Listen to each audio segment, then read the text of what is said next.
جو دلیل ہوتی ہے نا قرآن اور سنت، اور پھر اس کے بعد جو چوتھا جو آتا ہے ابھی میرے ذہن میں نہیں آ رہا ہے، اجماع امت، اجماع سوری، امت، اجماع جی امت، ہاں جی جی جی جی، جی جی تو وہ جو ہاں پوری عیسائیت کا یعنی کہ اجماع امت ہو گیا تھا کہ عیسیٰ علیہ السلام اللہ کے بیٹے ہیں، تو اس بارے میں یعنی کہ کیا وہ ہے یہاں، تو وہ اجماع امت جو تھا وہ پورا کا پورا غلط ثابت ہو گیا، یعنی کہ اللہ تعالیٰ نے قرآن میں اس کی وہ کر دی، تو پھر اجماع امت کیسے دلیل ہو سکتا ہے؟ جی نیکسٹ کوشچن 29 نمبر ہے عرفان علی بھائی کا۔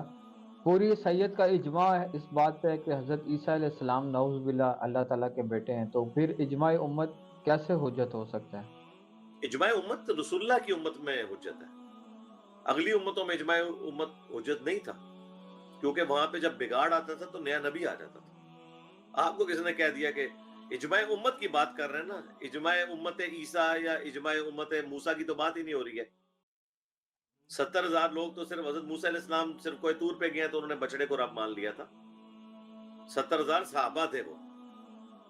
تو یہ نبی علیہ السلام کی جو حدیث ہے المستدرک للحاکم میں، المعجم الکبیر طبرانی میں، کہ اللہ تعالیٰ میری امت کو گمراہی پہ جمع نہیں ہونے دے گا، جماعت پہ اللہ کا ہاتھ رہے گا، کیونکہ رسول اللہ کے بعد کسی نبی نے نہیں آنا صلی اللہ علیہ وآلہ وسلم۔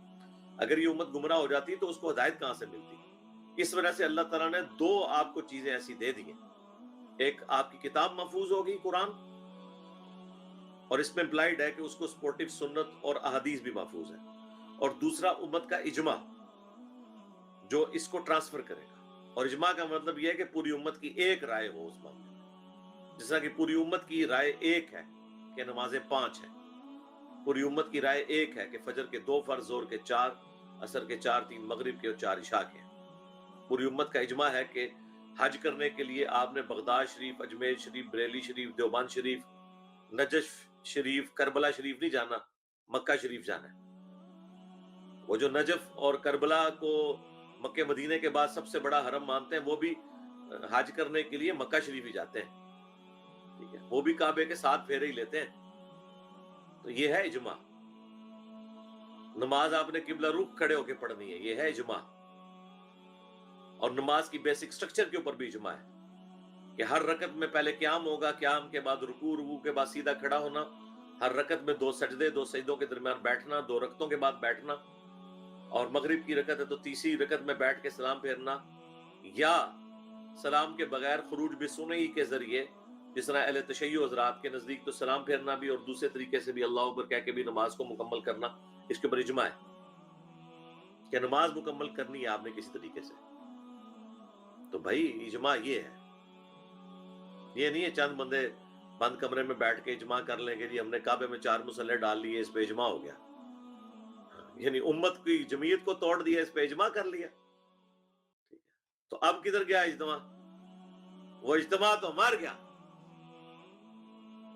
1517 سے 1917 تک، اور اب قیامت تک کے لیے مر گیا، کیونکہ اب تو 4 مسلوں سے کام نہیں چلے گا۔ حنفی بھی 2 ہو چکے ہیں، حنفی بریلوی، حنفی دیوبندی، اللہ کے فضل سے الحمدللہ۔ مجھے تو بڑی خوشی ہے کہ یہ 2 ٹکڑے ہوئے ہیں تاکہ پتہ چلے کہ یہ سب کی سب بدعت تھی، ان کا غرور ٹوٹا ہے۔ جی ہماری سلطنت عثمانیہ میں حکومت تھی، ہم نے باقیوں کے بھی مسئلے ڈالے ہوئے تھے۔